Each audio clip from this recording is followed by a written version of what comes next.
Good evening, and welcome to the first of 3 debates for D.C. at-large council races. I'm Fennett Nurapil, a D.C. politics reporter for The Washington Post, and I'll be the moderator for tonight's debate, hosted by the D.C. Office of Campaign Finance. Tonight, we will hear from 5 of the 23 candidates competing for 2 at-large seats on the D.C. Council. All candidates have been asked to participate, although some have declined. We encourage members of the public to submit questions via the website 2020dcdebates.com and to participate online using the hashtag Decision20. Before we get started, though, let's hear from the Director of the Office of Campaign Finance, Cecily Collier Montgomery. Good evening. Welcome to the first inaugural 2020 DC debates for the at-large member of the State Board of Education and at-large member of the Council of the District of Columbia races. I am Cecily Montgomery, Director of the Office of Campaign Finance. The 2020 DC debates are the inaugural debates under the Fair Elections Program. Started in 2018, the FEP is a voluntary public financing program operated by the Office of Campaign Finance to support candidates for local political office in the District of Columbia. All FEP-supported candidates are required to take part in the debates. It is our hope that these debates, conducted in partnership with Washington Post reporters and moderators Perry Stein and Fennett Nurapil, will help the public to learn more about the candidates, their positions, and policy platforms. We want to take a moment to thank our community partner organizations and the candidates for participating in this process. Thank you for joining us in our mission to help inform DC voters about the Fair Elections Program candidates and their positions. To learn more about the Office of Campaign Finance or the 2020 DC debates, please visit 2020dcdebates.com. The debates will remain on the website through Election Day, November the 3rd, for those who could not watch or listen live. Thank you for your support, and with that, let's meet our candidates. The candidates for tonight's debate are Marcus Batchelor, the Vice President of the D.C. State Board of Education; Franklin Garcia, D.C.'s Shadow Representative to Congress; Calvin Gurley, a Ward 4 civic activist; Janae Lewis, a nonprofit executive; and Eric Rogers, a former D.C. Council staffer. Now here are the ground rules for tonight's debate. Candidates will have 1 minute for an opening statement, 45 seconds for direct answers to questions, and 30 seconds for rebuttal. Each candidate will also have 1 minute to make a closing statement. And with that, we will move to opening statements, and the order has been pre-selected randomly. We'll start with Mr. Garcia. Thank you so much for inviting me, and thank you for all that are watching. My name is Franklin Garcia, and I'm excited about this debate and the opportunity that I can finally bring adequate representation to the City Council. You know, I have been advocating for the admission of our city as the 51st state for a long time, and I was so happy to see that this summer we finally managed to get passage of H.R. 51 in Congress, and hopefully that also happen in the Senate. But I also want to advocate for the inclusion of all residents in the DC Council. We need to have a DC Council that reflects all communities, and that has yet to happen. For more than 50 years, we haven't seen that happen, and we need to change that. We have a lot of Latinos running right now, and I hope that I can make that pitch so that we can end up with a more representative government at the local level. Thank you so much for watching, and thank you to the Office of Campaign Finance for the good work they do. Thank you, Mr. Garcia. Next up is Mr. Rogers. Sorry. Hi, folks. My name is Eric Rogers, and I'm a native Washingtonian. As you've heard earlier, I have a long and dedicated career in public service. I spent 6 years working in the D.C. City Council, as well as many years being a DC government executive in the executive branch of the government. I'm here today and I'm running today because with all of the 20 years of experience that I have in DC government, I want to ensure that government works for the people. My values for the city are simple: accept people for who they are, build a network of support, and create a community of shared wealth. And by working together, with that same philosophy, we can ensure every child has a quality education that prepares them for the jobs of the future.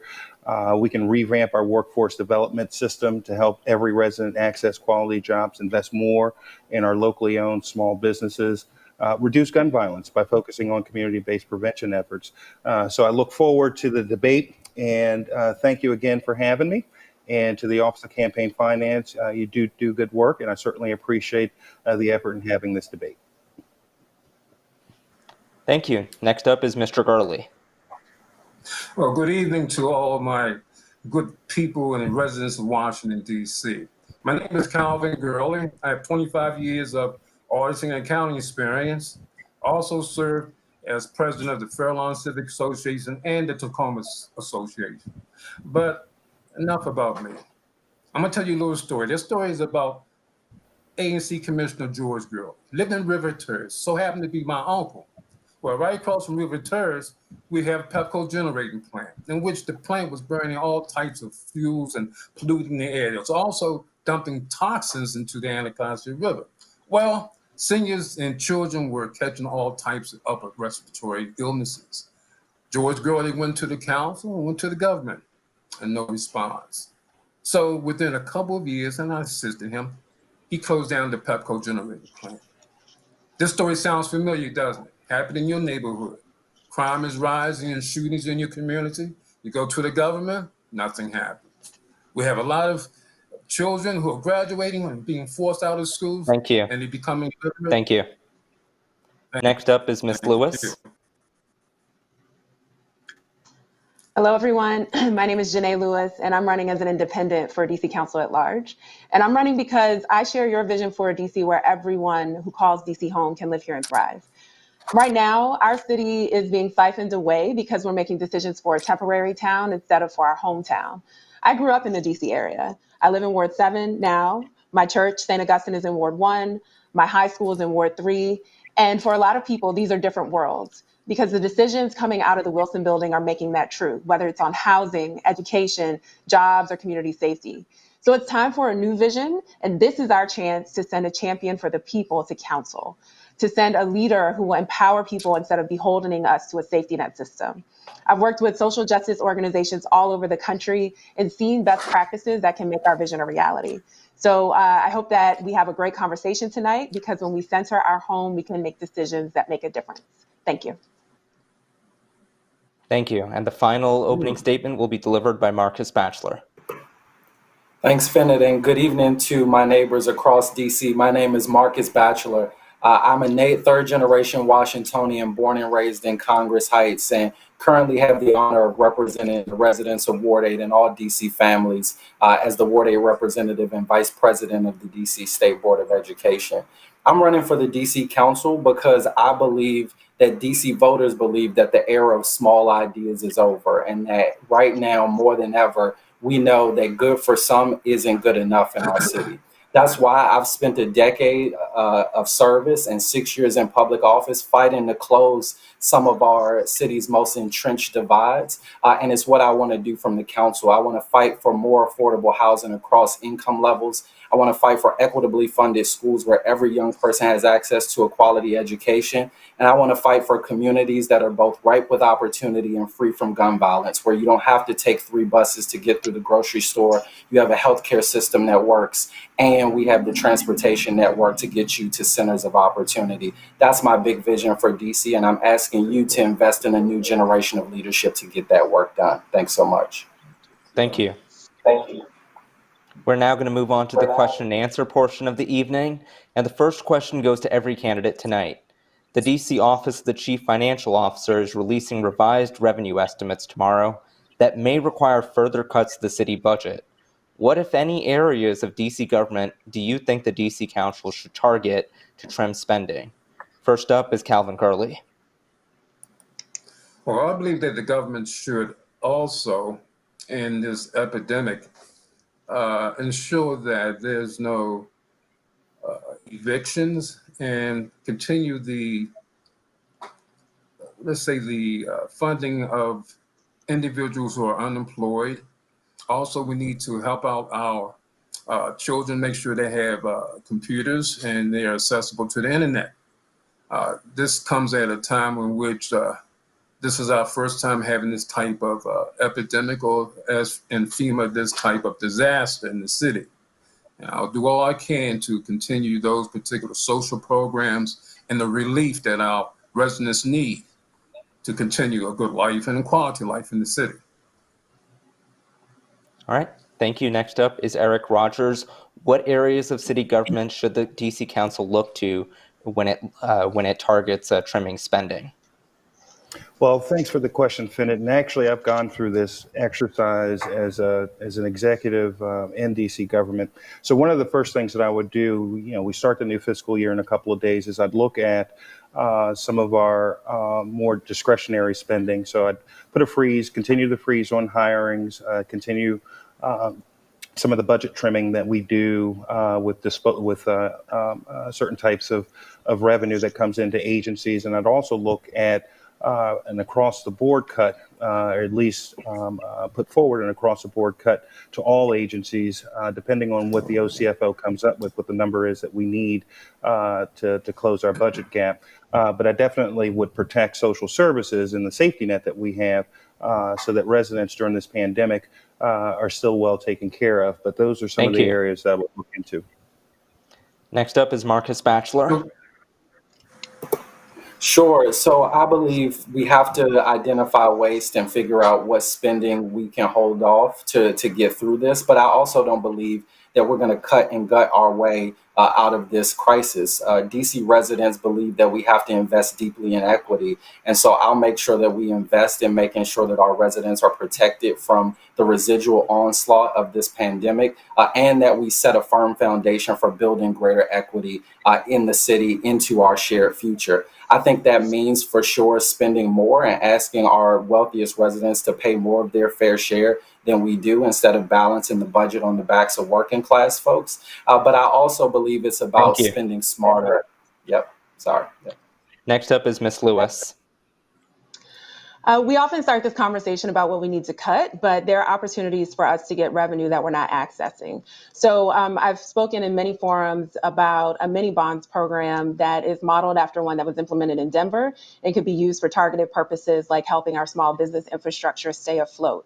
The same amount of money that would have been gained with the proposed income tax increases that were voted down by the council was raised by Denver in 20 minutes with a mini bonds program. That's $12 million. I also think that we need to better leverage public-private partnerships with philanthropy for important services like our school system, like housing systems, and our transportation system. And as a nonprofit executive, I'd be able to do that. And finally, I think we need to delay some projects like the streetcar, which are not urgent, especially as folks are traveling less during COVID, in order to recoup some of that revenue until our economy recovers. Thank you. And Mr. Garcia, what, if any, areas of DC government do you think are ripe for spending cuts? And so by the time you get to me, most likely, all those things are great ideas. I, of course, advocate for ensuring that we have agency waste under control. If there's any opportunity to reduce that so that we can use funding for other agencies, I would reevaluate also capital projects. Now is not the time necessarily where we would take on some of these projects. For example, the Macmillan development and some of these other projects, the streetcars is one that we certainly could delay. But I really think above all, I understand that we do need to cut, but I also hope that we emphasize the revenue generation part of this. Remember that we have over $750 million that's owed to us by the federal government. We need to pursue that money because that money is key. It could mean the difference between life and death for our community, so we need to pursue that as well.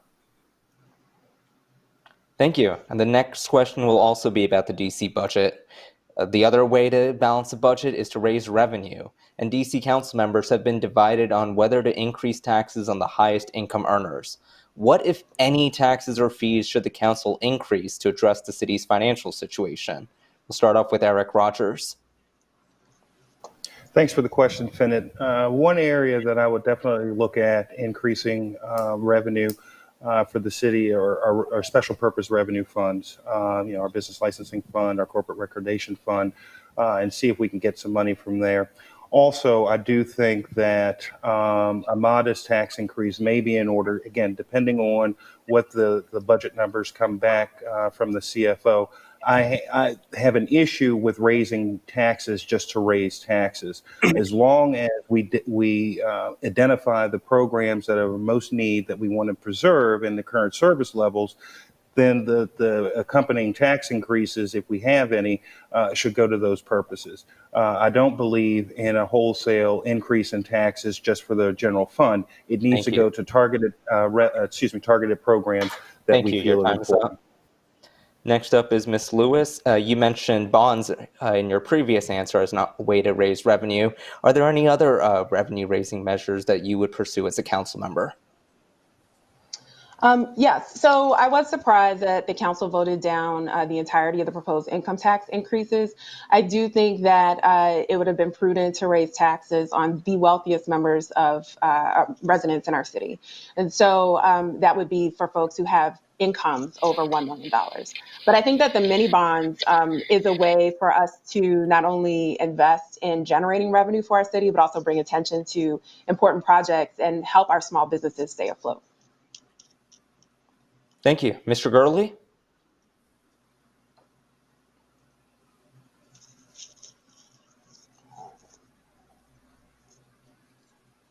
Mr. Gurley, you're up.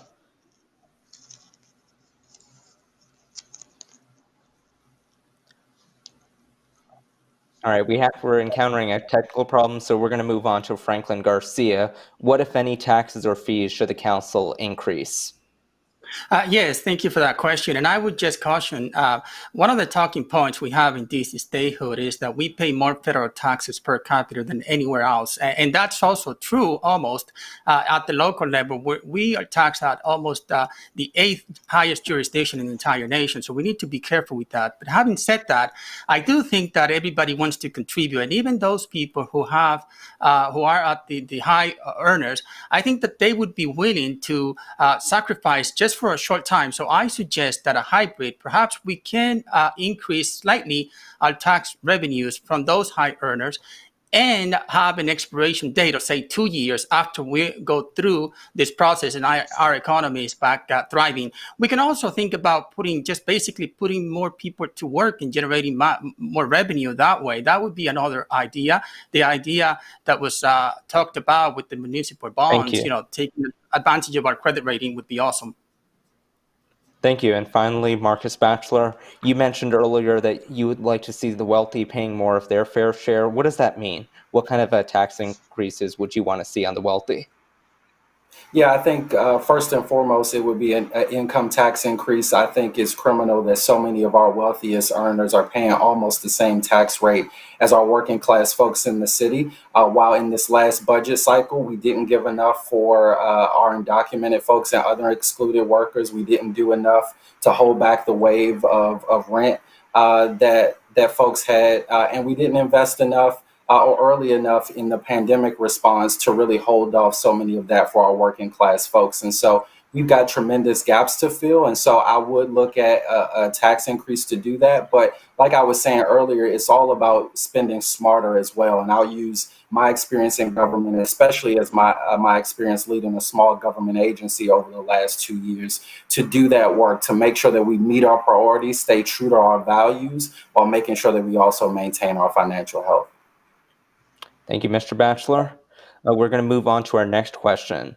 There are 13 members on the DC Council with various backgrounds and life experiences. What missing perspective on the council would you bring? We'll start off with Eric Rogers. That's a great question. I would be one of the only council members, if elected, who's actually worked in the executive branch at the highest levels. I've run DC government agencies from the Department of Small Local Business Development as Chief of Staff and interim taxicab chairman for the Taxicab Commission.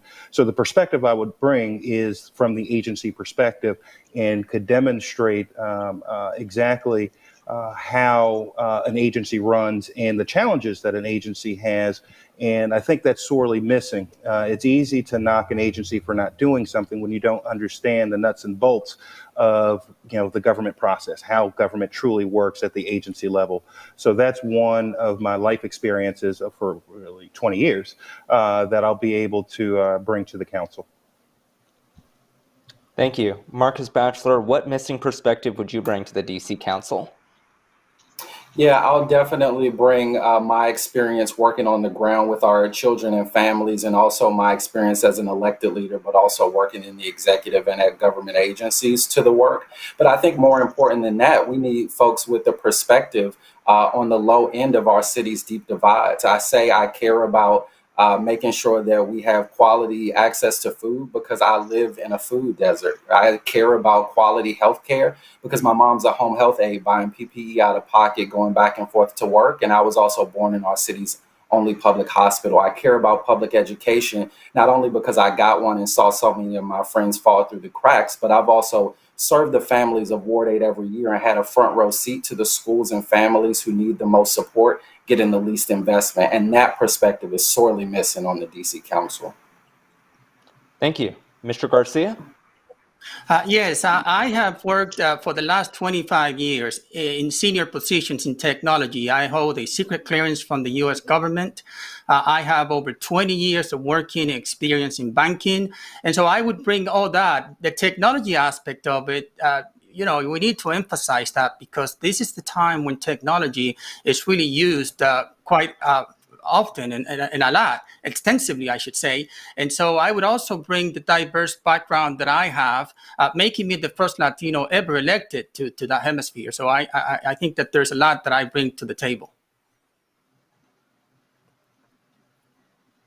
Thank you. And finally, we have Janae Lewis. What missing perspective would you provide?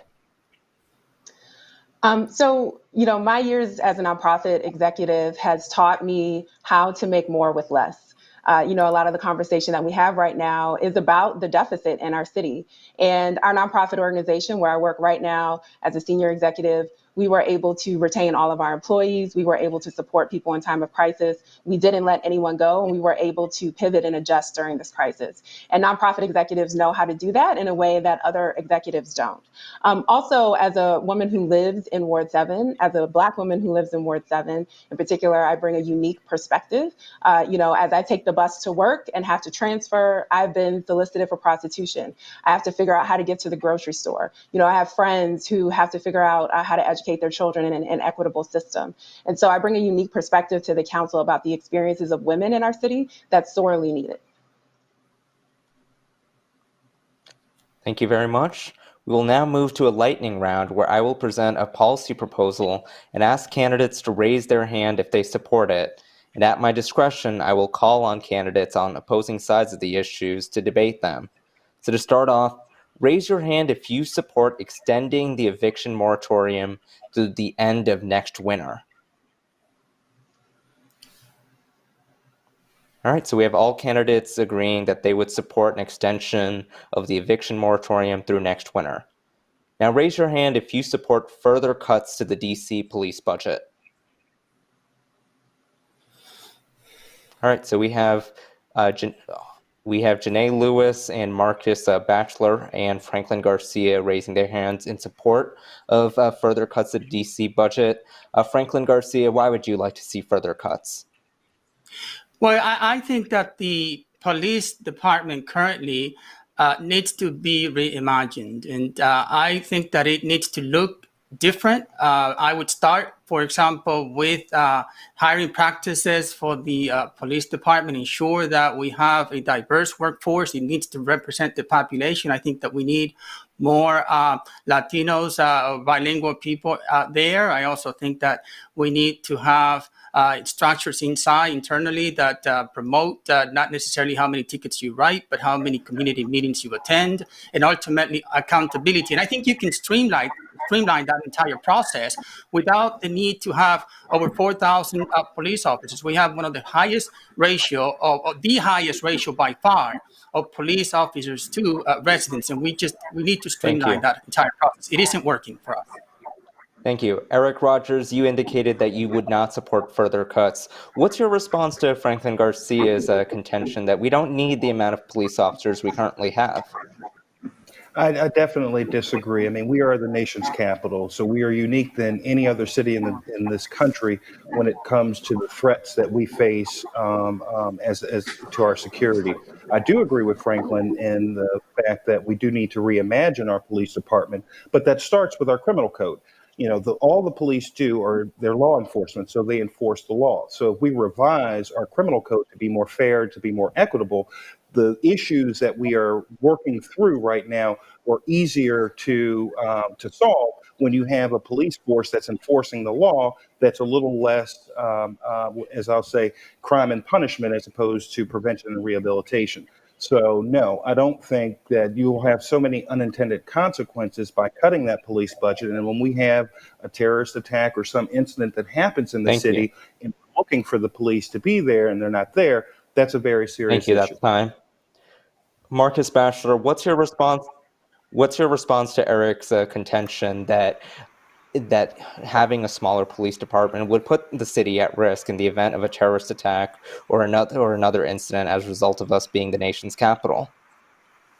Yeah, well, I for sure think that we need a police department that's going to keep the peace, but I have contention with the fact that securing public safety in our city starts with our criminal code. It starts with our moral code. It starts with how few people we allow to sleep on our streets. It starts with how few young people we allow to fall through the cracks in our education system. It starts with how many folks we allow to have access to fresh food and groceries, to all of those things that we know lift people up, and that the lack of those actually contribute to the lack of public safety in our communities. What we know is that folks in our most affluent and happen to be safest communities don't say that they feel safe because they have the city's best police patrols. It's because they have access to opportunity, those things that make life and thriving possible in our city. And until we do that, until we invest more deeply in those things than we do into policing and corrections, which we don't right now, we will never solve our public safety crisis in this city. And that's what I'll go to the council to fight for.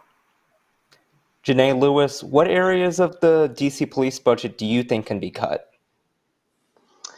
When I talk about cuts to police budget, I don't know that it would actually decrease our overall budget, because I think that we need to invest more heavily in other services. Just as a response to Mr. Rogers, we have dozens of police forces in Washington, D.C. When you count the federal police forces, the university police forces. And so we have a heavy police presence here to take care of us in light of a serious crisis. I think that we need to improve our dispatch services. We need to make sure that some of the alternative services to policing that exist already in our city, like behavioral health services, are more easily accessible through 311 or through 911. And I also think that we need to invest more heavily in preventative services. So that is job training, workforce development, violence interruption. People have relationships in the city and can prevent crime before it happens. Thank you. Mr. Rogers, you may have a rebuttal. Thank you, and I appreciate the sentiments that everyone has, and I agree with the movement, if you will, for more social services and increasing social services. But the simple fact of the matter is that if we rely on the federal government for our policing, look at what happened with President Trump right now down at Black Lives Matter Plaza, where he hijacked the police force, the federal police force, to move protesters out so he can hold up a book. So using as part of the logic that we have enough police officers in the city that we have no control over, where we have a U.S. attorney that's appointed by the President of the United States, I think is foolhardy. What we need to do is focus in on our local police force, and I do agree with Franklin, make sure that the police force reflects the values of the citizens of the cities as well, as well as the values of the city, but relying on the federal government. Thank you. That's your time. Thank you. All right, we'll move to our last lightning round question. So for the candidates, raise your hand if you support congestion pricing on drivers as a way to reduce downtown traffic during rush hour. Again, raise your hand if you support congestion pricing as a way to reduce traffic. All right, and we have all candidates opposed to congestion pricing, so we will move on to our next question, which comes from a community member. Let's have a listen.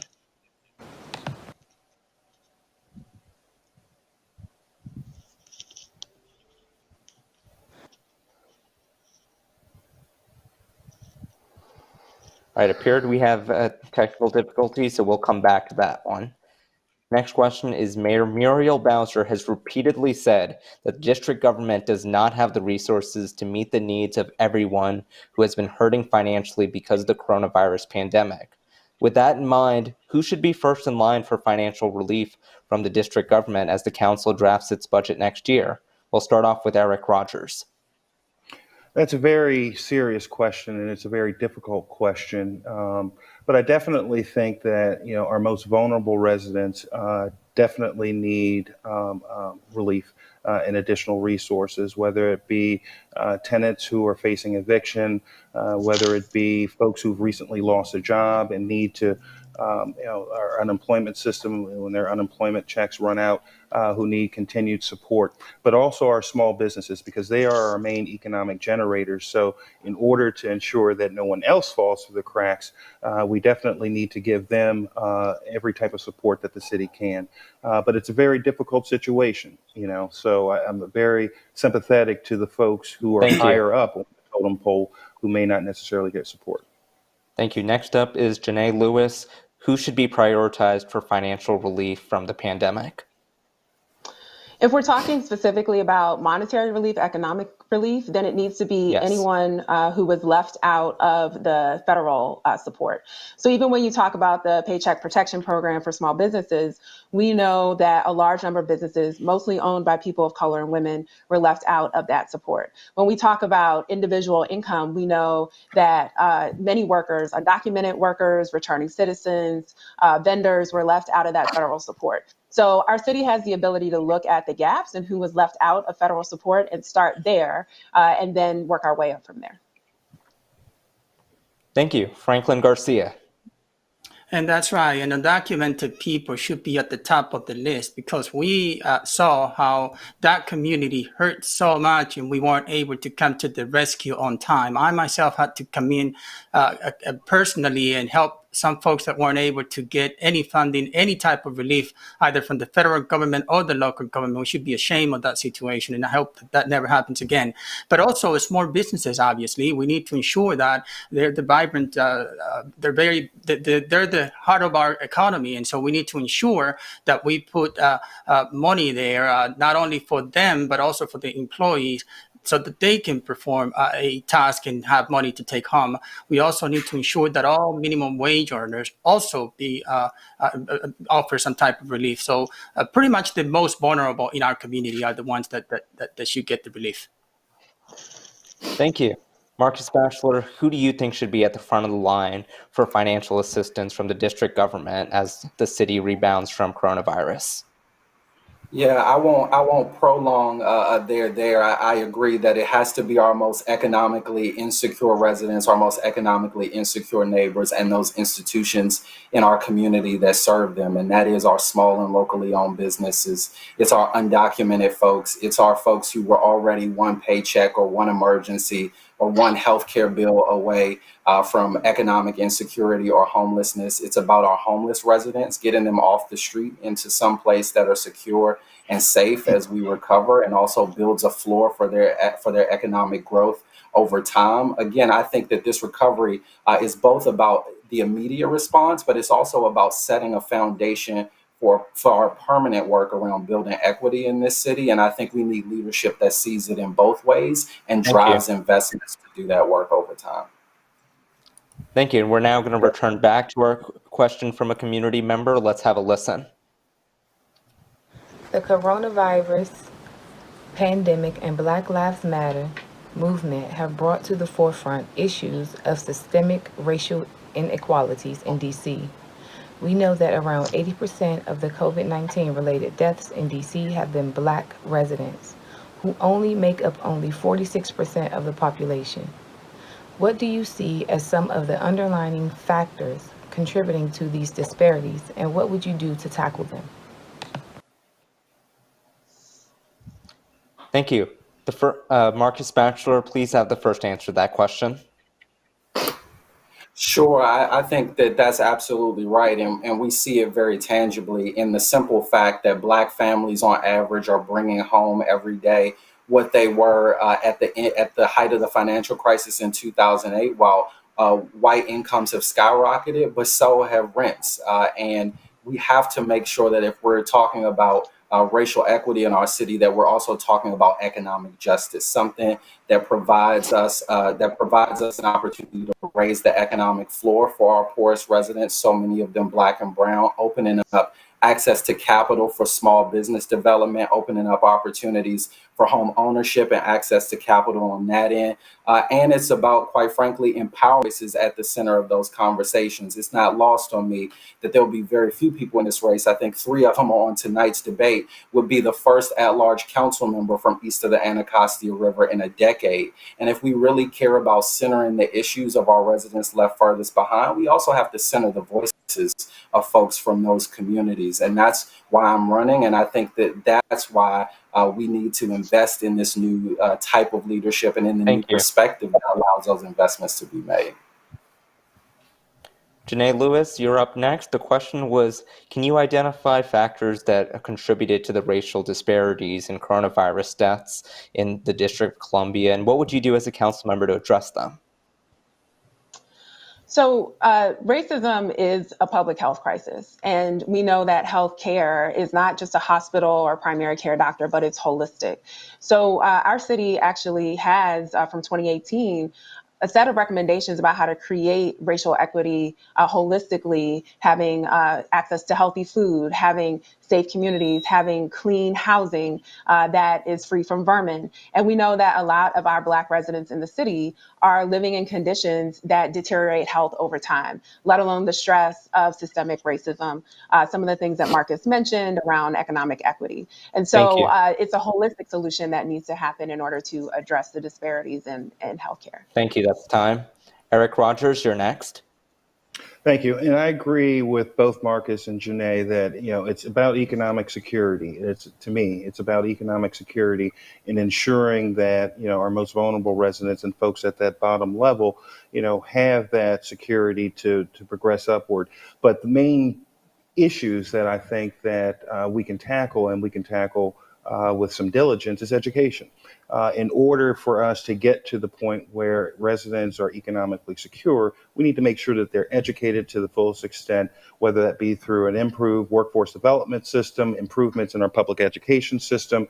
I'm putting forward a plan to ensure that every high school student graduates with with an associate's degree for the jobs of the future. If we start investing in all of those things, as well as all the other things mentioned by Marcus and Janae, then we can start to get down some of those disparities. Thank you. Next up is Franklin Garcia. What would you do to address the racial disparities relating to coronavirus and health outcomes in the district overall? Well, we just need to fix all the challenges that we've had for so long, the inequity in education, the poor training we give to some communities, the lack of jobs, and in some cases, the inadequate health services or facilities. Overall, the lack of resources for oppressed communities, that has happened for so long. And this is the outcome. So we shouldn't be surprised to see these numbers. I was shocked to see that former council member from east of the river was surprised when we saw so many African American die to COVID-19. And we shouldn't be surprised, because this is, again, the systemic racism. It's the showing of the systemic racism. That's all you have right now. All right, thank you so much. And at this point, I want to make an announcement that we will not have Calvin Gurley coming back to this debate due to technical difficulties. And with that, we're going to move on to the next question. In addition to legislation and the annual budget, agency oversight is a key part of a council member's job. So what agency do you believe is in most need of oversight, and how would you go about holding them accountable? We'll start with Janae Lewis. So I think that all of our agencies are in need of oversight, but I would definitely look at all of the agencies that are related to our housing right now, including the DC Housing Authority. I think that improving our Public housing is really critical, especially in light of coronavirus and so many people being at risk. And we need to invest more heavily in repairing that. And we've heard from many tenants, including tenants I've talked to in my campaign, that we're just not getting the job done. And we're just not creating the housing safety net that we need for our most vulnerable residents. So that's one place I would start. Thank you. Next up is Franklin Garcia.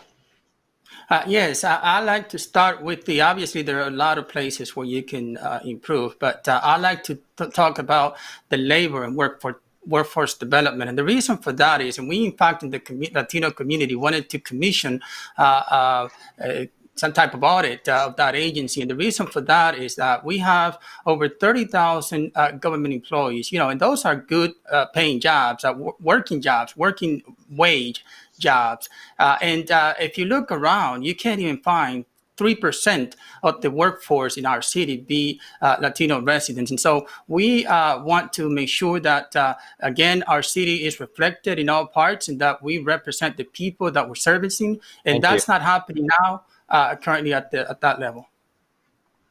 Eric Rogers, what agency do you think is in sorest need of oversight?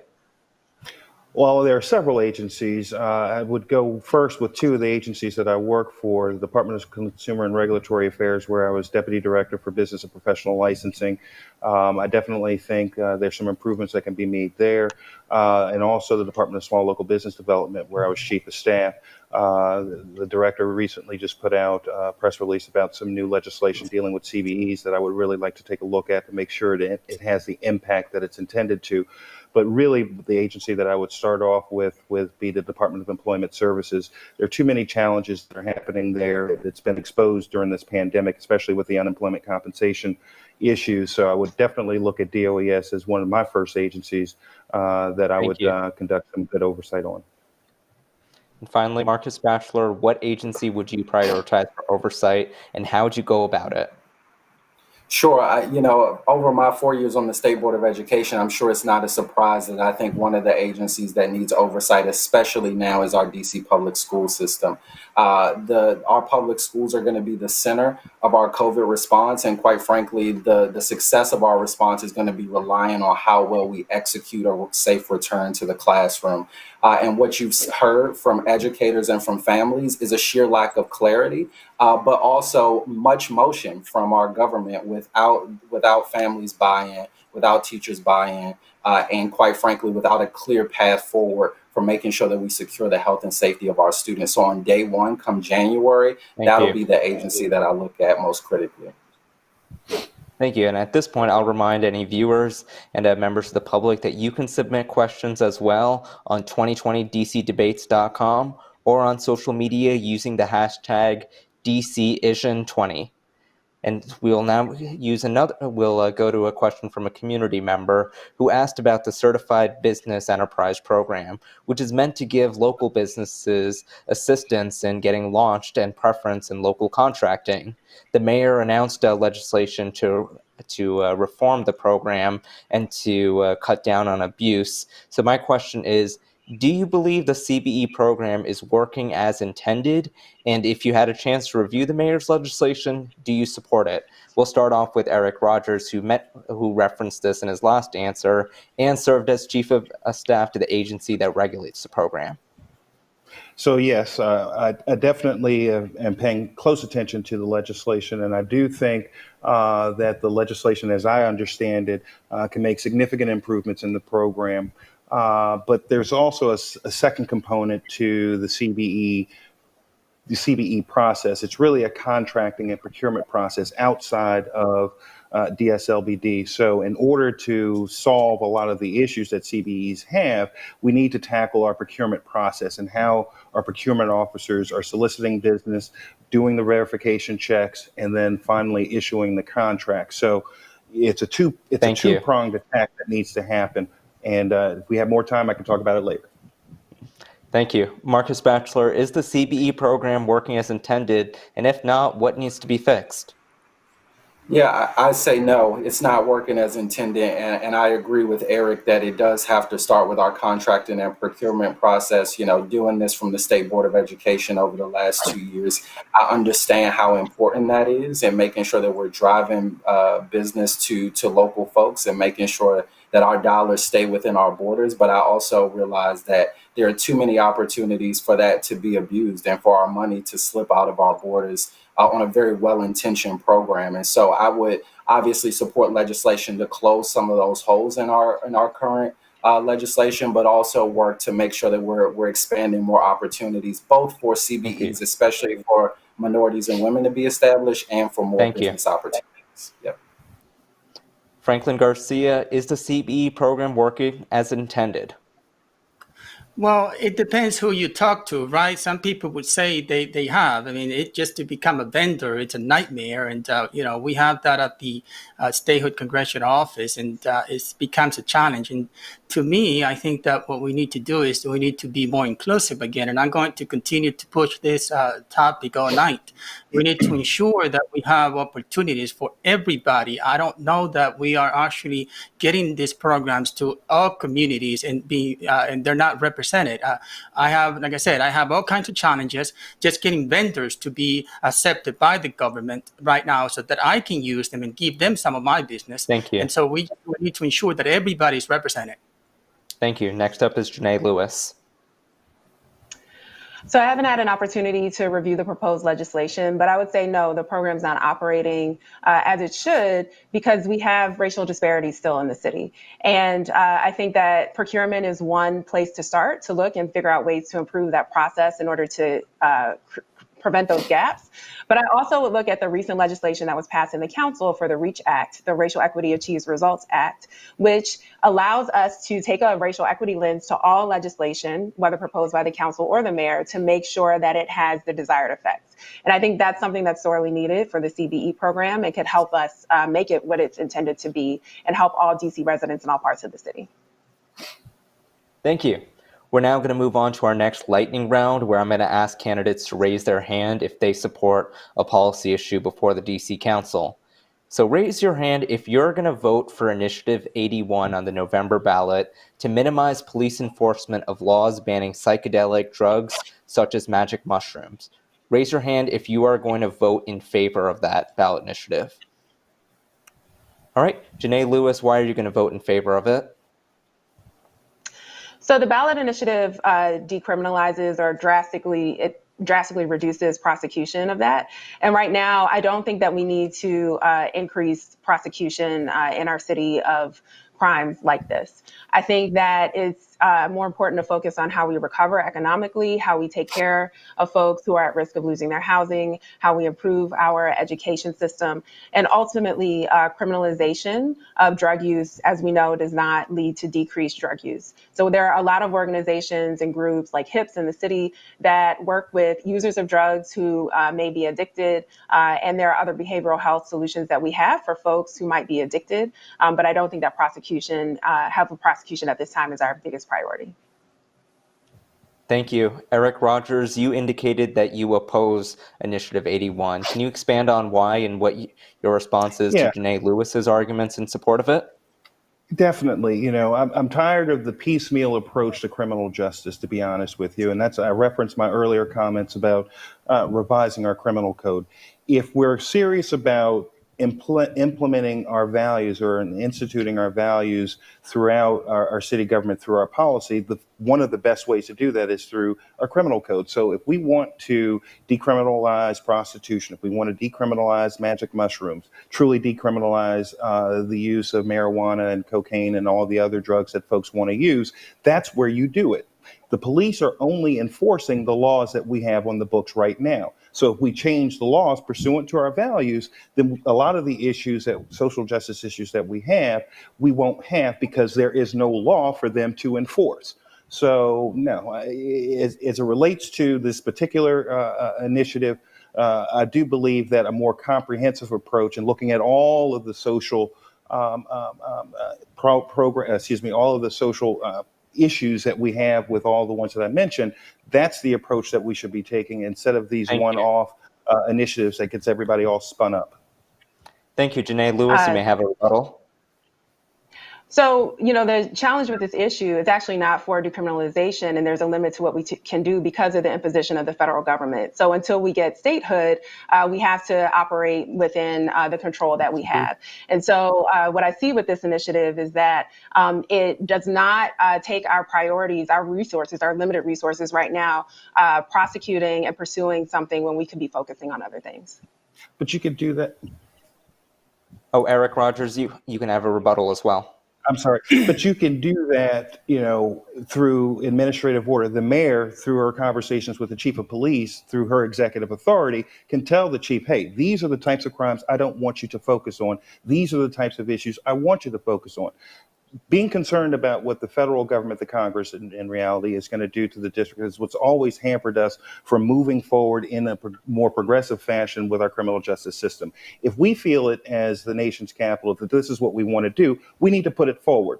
Let the chips fall where they may. If it gets up to Congress and after the 60-day review and then we have some type of an amendment, we can deal with that then. But right now, what we need to focus on is if we feel as a city that all of these different social issues shouldn't be criminalized, that's what we should be moving forward on. All right, I'm going to move on to the next lightning round question. Should council members have the power to repeal voter-passed initiatives, as they have done 4 times, most recently in 2018 with the repeal of Initiative 77 to increase the minimum wage for tipped workers? So raise your hand if you believe the council members should have the power to repeal voter initiatives. All right, Franklin Garcia. To clarify, Marcus Batchelor, do you support council's power to repeal voter initiatives? Yeah, I had some qualifications for that, but all right, you can expand. Sure. So, obviously, I believe that we have to always, we have to empower the council to operate within our current context. I thought overturning Initiative 77 4 months after its passage with a wide margin was criminal and, quite frankly, usurped the voters' authority. I wouldn't have voted to overturn it, and I actually voted for the initiative as a voter, and so I was personally offended. But I also believe that there will be times down the road where we have to change our laws to meet the current moment. And so do I believe that popularly elected representatives should have some authority to act on behalf of residents in that way? Yes, but not in the way it was so brazenly done in the case of Initiative 77 or term limits or blah, blah, blah. Thank you. Franklin Garcia, why do you think the council should have the ability to overturn the will of the voters by overturning ballot initiatives? Right. So in all cases, obviously, it's not the right approach. But I mean, you certainly want to empower your elected officials in ultimately to making the right decision. I was an elector, and if we wanted to, we could have actually overturned the presidential election so that we could not have what we have now.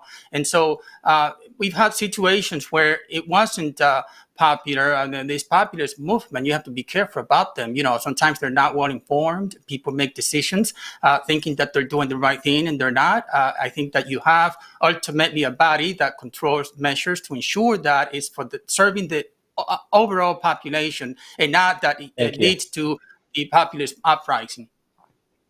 Thank you. Janae Lewis, what do you make of Franklin Garcia's arguments that voters can make ill-informed decisions at the ballot box and it's up to the council to step in? We have to trust the people. We have to trust voters, because if we don't, then we actually are undercutting the validity of our own democracy. We're undercutting the validity of voters voting for elected officials. I think that anytime we start to talk about overturning the will of the voters, it's a slippery slope. In Washington, D.C., there is a very thorough, very engaging process required to even get a ballot initiative on the ballot. And there's a lot of opportunity for public debate, for public education, including from council members. And so if we don't trust voters to make decisions, then that means that we don't trust our democracy. And I think that that is unethical. Thank you. Eric Rogers, what do you make of the argument that overturning ballot initiatives is corrosive for democracy? I mean, I do agree with Janae, in principle. I mean, in theory, it could be a bad thing. But I look at, in reference, Initiative 77, where the folks who were impacted the most did not want it. And it's categorically unfair to impose on a group or a segment of the population, rules and regulations that they don't want, that negatively impact them. And, to be honest with you, at the end of the day, voters have the ultimate choice. They can vote whatever council member voted to overturn an initiative out of office. So we have a backstop in our democracy where the council or a council member, the council, oversteps their authority, if you will, in overturning any ballot initiative. So I think we have the check and balance, and I think it is incumbent upon the council to look more broadly at the impact of any particular initiative that may be overturned. Thank you. And Franklin Garcia, I'll go back to you for a rebuttal to arguments made against your position. Yeah, you just have to be careful, and I'm not 100% clear on this, but marriage equality had some challenges here in our city. Even as progressive as we are, we had a major movement by the religious side, the evangelical in the city, and I had to go throughout the city asking for resolutions at the ANC to finally get marriage equality passed. And so you need to be careful about it. May be that in the case of a particular measure, it's not the right approach, but you also have to be careful that ultimately you have people who can truly evaluate the positions of certain things and make the adequate decision for the overall population, which I think is what happened here. Thank you. So we'll move on to our next lightning round question. Raise your hand if you support imposing an additional tax on sugary beverages.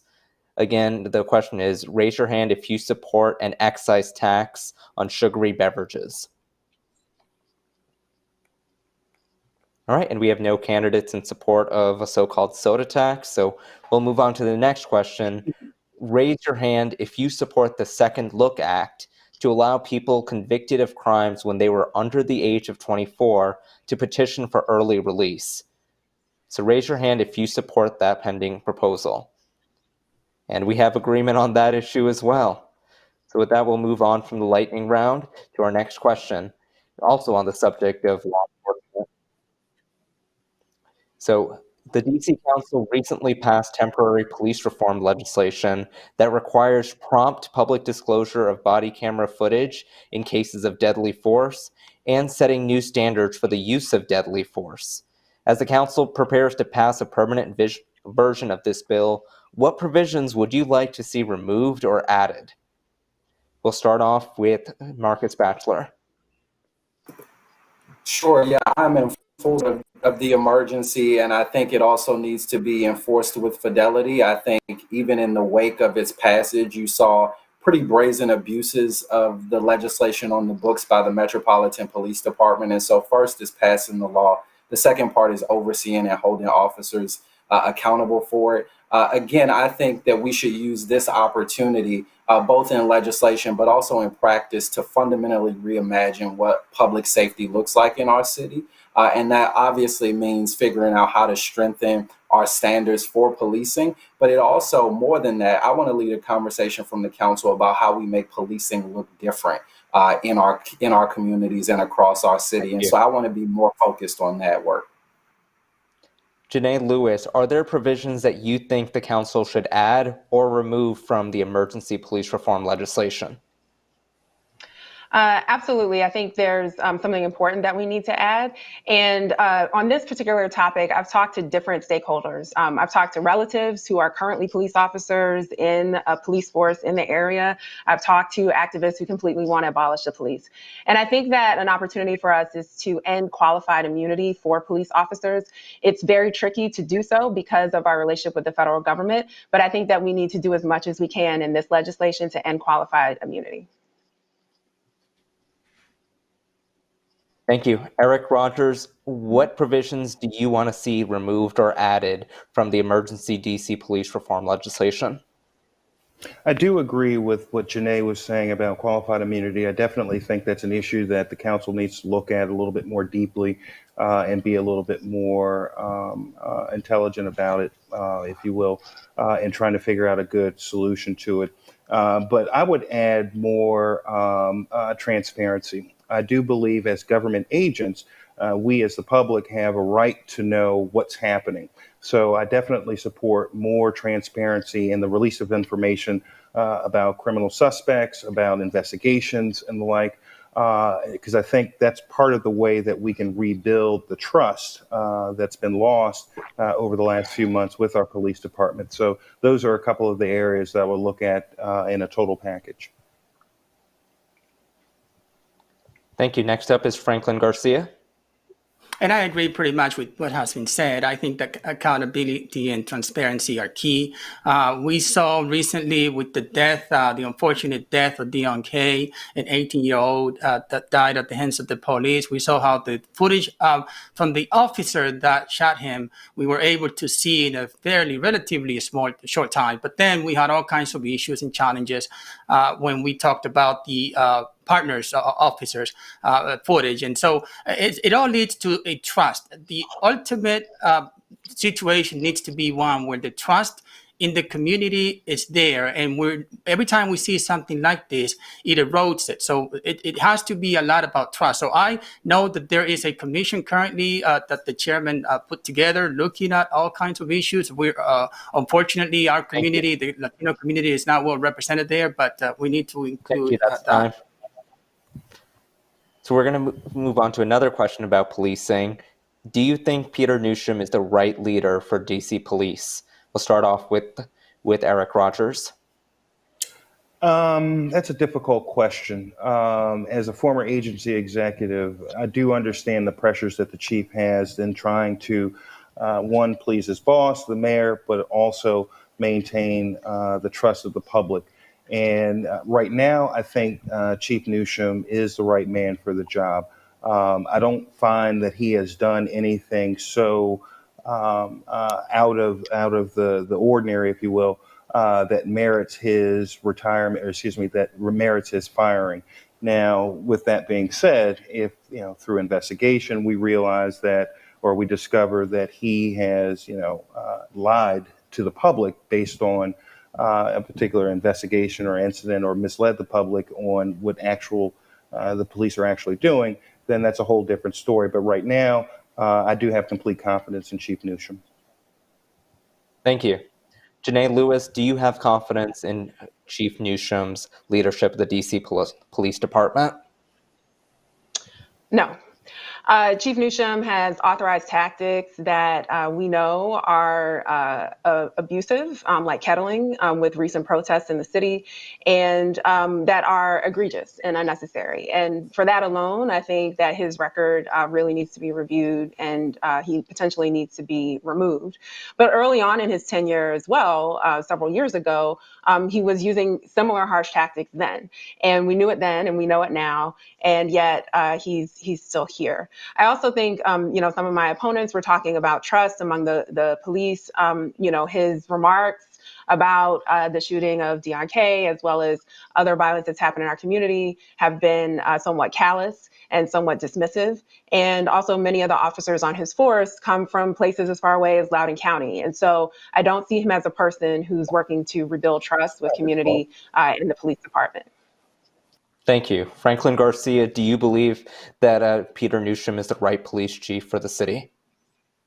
Well, what I can say is that it is a tough time to be a police and let alone to be the chief of a force like Washington, D.C. But let me tell you, it's unfortunate for the police chief that we have all kinds of challenges now, because the police force in our city has been going through a number of reforms that it's separate from what's happened in some of these other places.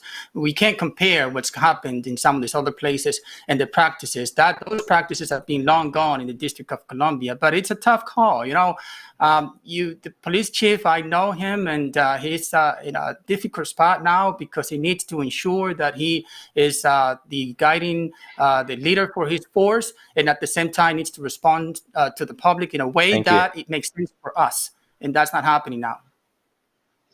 Thank you. Eric Rogers, can you respond to Janae Lewis's point that Chief Newsham has authorized tactics such as kettling that should be disqualifying?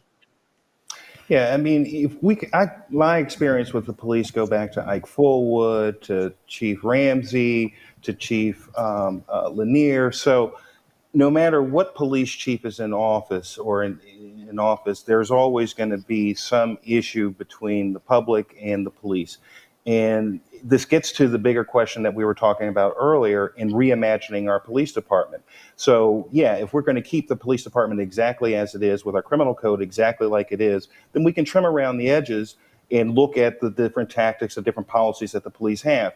If we truly want to reimagine what our police department looks like by changing our criminal code and then having the regulations, the police regulations that support that, then it's a whole different situation. We can't keep firing agency directors because we don't like their personality or the way that they talk to us, because then you get into a point where you have a skills deficit and other issues can Thank you. arise from that. You look at PG County is a good example Thank you. of an.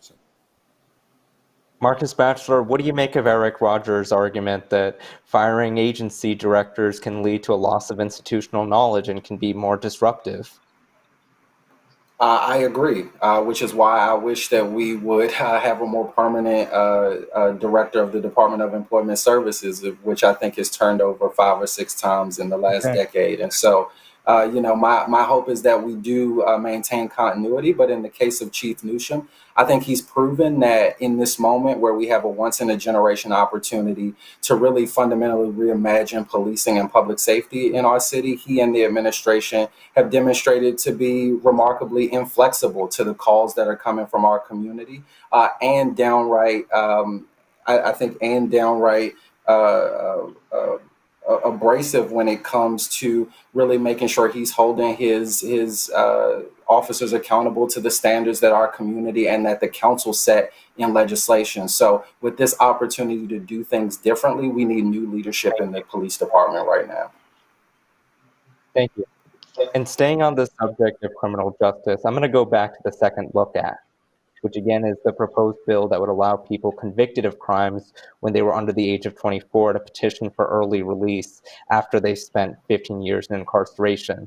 Prosecutors and police officials have pushed back against this bill, saying that victim families were promised that the offenders would serve decades in prison. So what do you think should be the line for allowing DC prisoners to petition for early release? And what's your response to those concerns that have been raised? We'll start off with Janae Lewis.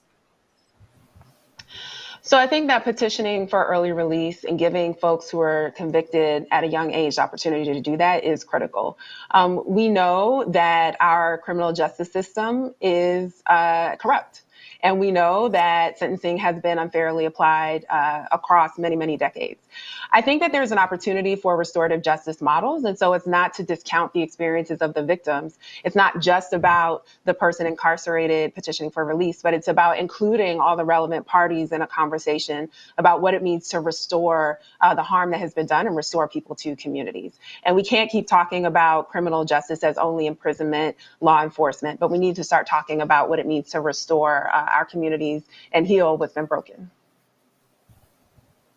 Thank you. Franklin Garcia. Yeah, I concur. I think that, you look at the history of this country and the oppression of African Americans in particular. You have to rethink about this. There were a lot of people that were sent to prison over and over that should not have ended up in prison. People for petty theft, smoking pot, things of that nature, ended up with criminal records that are horrible, that have lasted throughout their entire life, where they can't get a job right now. I think that we need to revisit that and say for people who committed hideous crimes, if you murder somebody, I think that we need to re-look at those sentencings and give them an opportunity to re-enter society 100%. Thank you. Marcus Batchelor, you're from Ward 8, which sees some of the highest homicide rates in the city. What do you say to families of victims of Ward 8 residents who don't want to see the offenders who were convicted for decades or were sentenced for decades to have an opportunity for early release? Yeah, I think both by being a neighbor to so many folks, quite frankly, on both sides of a gun, but also working very personally with the families of victims. what you'll realize is that the inclination towards revenge or condemning folks is not the most prevalent emotion. I think what you'll find is that so many in our community really find an overwhelming desire to forgive and restore, and our criminal justice system needs to reflect that. Our criminal justice system is not where we go to throw people away. It's where we go to give them a new lease on life and allow them to redeem themselves. And that's what we should be more focused on, especially for our youngest offenders. Yeah. Eric Rogers, you're last. Yeah, and I agree 100% with Marcus. One of the things that I've been promoting during this campaign is moving away from the crime and punishment model to a prevention and rehabilitation model. And we've talked about little aspects of it throughout this conversation on criminal justice. And our criminal justice system is based on revenge. It's based on revenge and based on the oppression of Black people, especially when it comes to incarceration. So I do respect that victims, have a say-so in the criminal justice system. But like Marcus said, the prevailing feeling that I have, and I'm a Christian, is forgiveness, and forgiving is divine. So if we are going to be, a city that is welcoming, that's progressive of folks, we have to accept folks for all of their faults, all the mistakes that they've done, and work with them to, as we mentioned before, restore their lives. The next question comes from the community, and it's about climate and climate change. Washington, D.C. has set a goal to achieve carbon neutrality in the coming decades.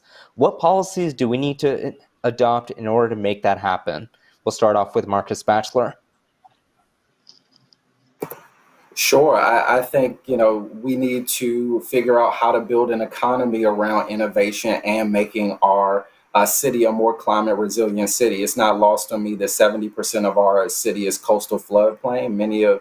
I live in the coastal floodplain when it comes to the area in our city, and so many neighborhoods can be underwater in the next 80 years if we don't really do what we need to do now, which is why I believe in a Green New Deal for DC to build an economic engine behind producing green infrastructure, behind having access to capital for business and homeowners to retrofit buildings and do those things. And in my experience working on environmental issues as a representative for DC across the region, I'll work with our partners to do that work as well. Eric Rogers, what do you think of the concept of a Green New Deal for DC? And are there other policies you think we should adopt in order to achieve carbon neutrality?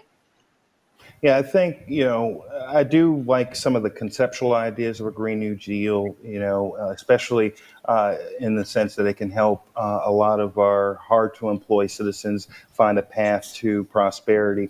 But I would focus my attention on the building code and improving the building code. That's where you can get the most carbon neutrality, systemic carbon neutrality that everyone has to comply with, whether it be single family homes, multifamily dwellings, commercial property, or what have you. So looking at our construction industry and how we build and design is one of the areas that I would be working on. Thank you. Next up is Franklin Garcia. And I would add to that also that we to incentivize people to drive less. Our city is, you can drive everywhere in the city. And you talked about earlier, if we were to impose some type of tax on people at different hours, I'm not in support of that. But I think we need to create policies that disincentivize people from owning 3 vehicles and make sure that we have more bikes. The idea of vertical farms, going back to the construction, we have very dense, in some cases, downtown, very dense population. And I think that the idea that we can teach people how to do farming locally and use more green. So anything to do to ensure that we preserve our environment for a future generation, we should move forward with. Thank you. Janae Lewis, have the ideas that your opponents just laid out, are they sufficient in order to achieve carbon neutrality? Yes, I mean, I think that gets us on the way there, but we need to also look at what's immediately in front of us. So a couple of things I would add would be, again, repairing our public housing and using this as an opportunity to incorporate green standards in our public housing. The DC Housing Authority is the largest landlord in the city, and so if we incorporate these standards into repairing our public housing, it would take us a long way. Also, the Building Energy Performance Standard, which is already in the Omnibus Act that was passed in 2018, looks at how we can privatize, how we can improve the energy efficiency of private buildings every 5 years. And so we need to prioritize that. Thank you. And we're now going to go on to another question from the community. Students will be returning to schools at some point having experienced increased trauma because of the pandemic. How would you improve the capacity of schools to address child trauma, including exposure to violence? We'll start with Marcus Batchelor. Sure, it's something that as a member of the Board of Education, I've been thinking really critically about, and my colleagues and I have been advocating for solutions. For sure, it starts with increasing our capacity and increasing every school's capacity to meet the mental health needs of not just the students they receive, but also the community-based supports that families need to do this work and recover as well. And so it means investing more in school-based and community-based mental health. But I also think it's about making sure that our instruction also is done through a social emotional lens, realizing that our students are either currently learning in environments that aren't secure or affirming for them, or will be returning from environments that aren't. And so we need to do that work from beginning to end. Thanks. Yeah. Franklin Garcia, what should the council and city officials do to address child trauma? Well, you have to realize that kids have basically two social outlets. It's either school or home. And right now we're confining kids to home only. And I don't think it's the long-term effect of that we have yet to see. I don't think they're positive. I think that we need to start considering opening up more. We need to go to phase 3 soon. Maryland is on phase 3. Virginia has been on phase 3 for a while. We need to look at what countries like Norway are doing, where they're bringing kids back to school safely. We can have alternate weeks, maybe 1 week. Half of the population goes in based on grades or population. I don't know how, but we need to go back and ensure that our kids have both of these social conditions that they need. They need to be able to go back to school, because school is not only about education. There's so much more that they get from the exposure to school, and we need to ensure that kids have that. Thank you. Next up is Janae Lewis. When we talk about the trauma that young people are facing and that our students are facing, it's not only about helping them through their trauma, but also the adults and the other people in their lives deal with the trauma that we're all experiencing due to COVID-19. So I agree that we need to ensure there are mental health professionals in every single school, but we also have school buildings that are not at capacity. So we literally have infrastructure that is sitting empty and could be used as community hubs. This is done in the past with DC Public Schools. This has been done in other jurisdictions. And so this allows parents and other community members to access that school, access mental health and trauma-based resources for them, and also can supplement what professionals do for students while they're in school. Thank you. Eric Rogers, what do you think the city should do in order to address childhood trauma? I do agree with a lot of the points that Janae made about creating the community hubs, because we do have that excess capacity. And I want to tie this to the previous question about raising taxes. This is one area that if we do decide as a city to raise taxes on the rich and the wealthy, where I would put a lot of those tax dollars in creating those community hubs, as well as work with the Department of Behavioral Health to ensure that every school and every community hub has the mental health counselors and resources necessary to meet the challenge and meet the demand. Thank you. I'm now going to move on to one number questions, where I'm going to ask you limit your answer to one number.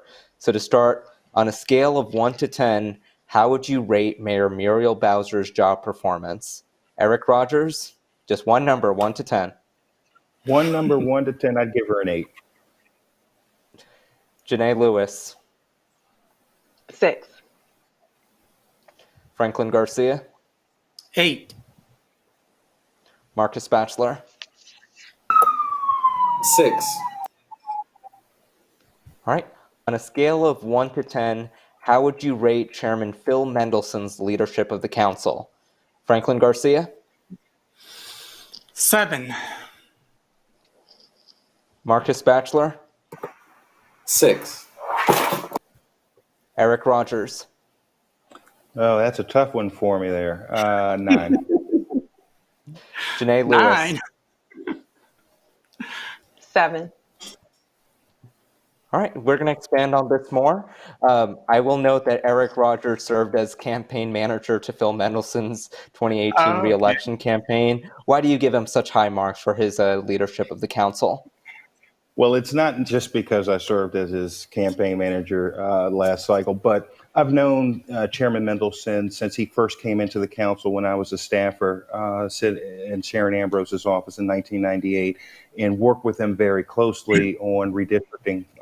He was the chair of the redistricting committee, and that really gave me an impression of the type of legislator he was, that was diligent, open-minded, and at times, a bulldog. At the time, it was always 1 in 12 Phil.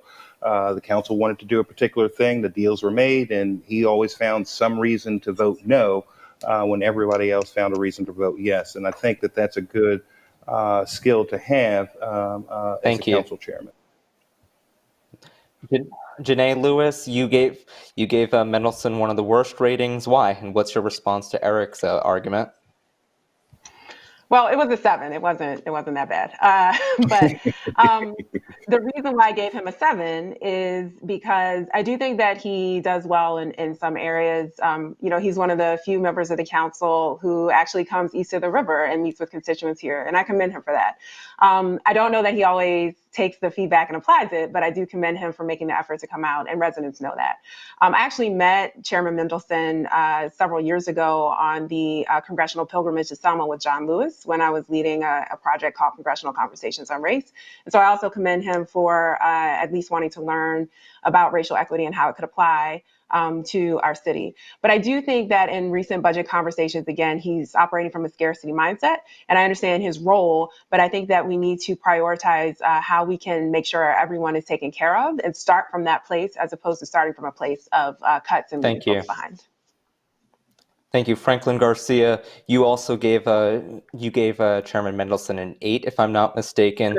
What's your response to Oh, sorry, you gave him a 7 as well. What's your response to Janae Lewis's contention that he has too much of a scarcity mindset when it comes to the city budget and city finances?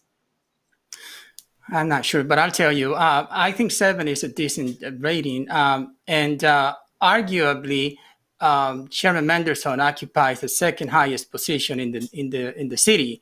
I served with him on the New Columbia Commission, and I personally would like to see him take on more aggressive, bold approaches towards DC statehood. I've seen him pretty much. He's a good leader at the council, I think, but when it comes to DC statehood, I don't think that he has taken on the leadership that the city needs, like the mayor has done, so that we can actually achieve statehood a lot quicker than next cycle.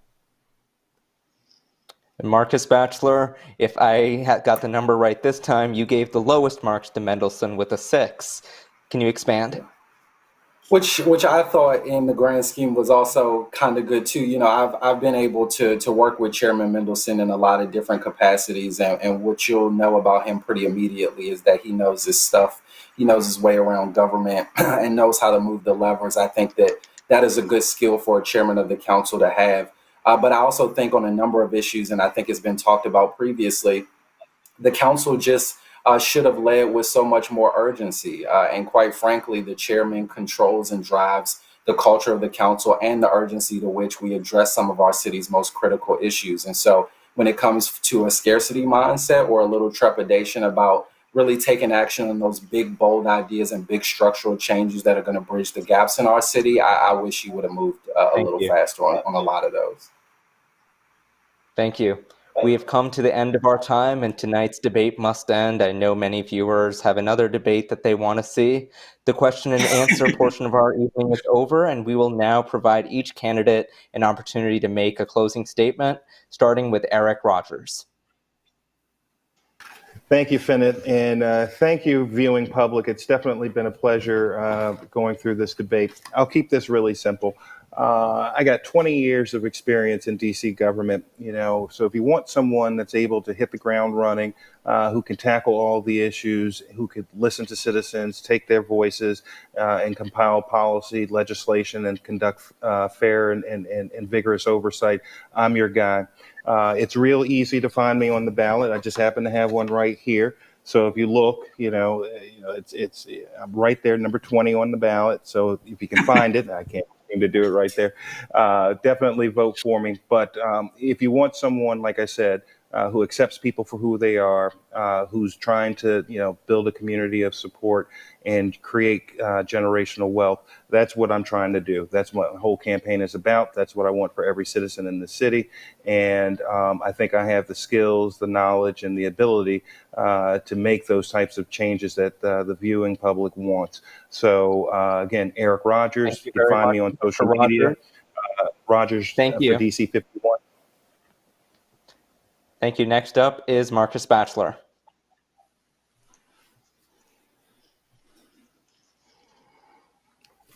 Muted. He's muted. I'm sorry, we're having technical. Mr. Oh, can you Batchelor, hear you're me? on mute. Can you hear me now? Yes, we can hear you now. You can start from the Perfect. beginning. Oh, awesome. Thank you. Well, I just want to thank all of you, and thank you, Finnet, for moderating which is the first place of two important debates tonight. I'm asking voters really to invest in a new generation of leadership that's going to reject the era of small ideas in our city and go to the council to fight for the big structural change that we need to make sure our city works for all of us. I grew up in this city, came of age in this city, had so many opportunities, and went to work every single day of my career to pay those opportunities forward, to close our gaps, to fight for our young people in our schools, our families in our community, and for the progressive values that we all need to move forward, not just here in DC, but across the country. And if you believe that that experience and that perspective is needed on the DC Council, if you believe that we need somebody who's going to fight every single day to make sure that we are not just a city that works for some, but a city that works for all, I'm asking for your vote, number 7 on the ballot.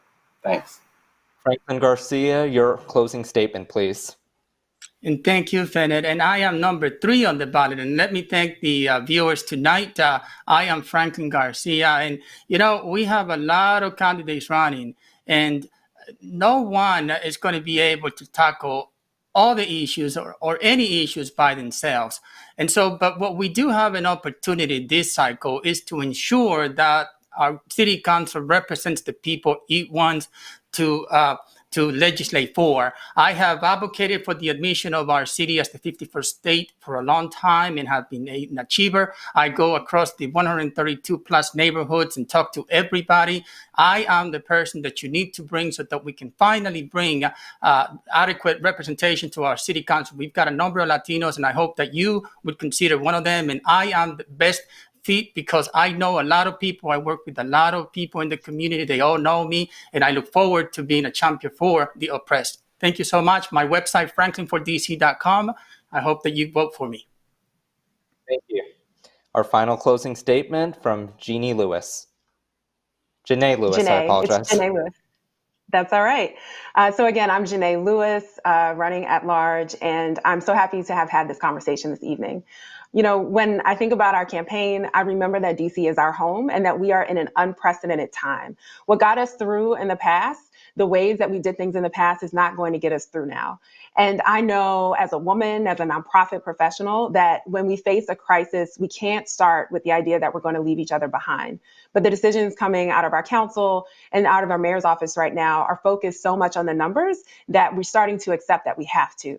My life and my career in the nonprofit sector as an organizer, working with youth on restorative justice, working with Congress about race and policy, has allowed me to work with people to imagine solutions that we couldn't identify on our own. And that's the kind of leadership that we need right now in the council. I'm number 15 on the ballot. You can find me at my website, Janae.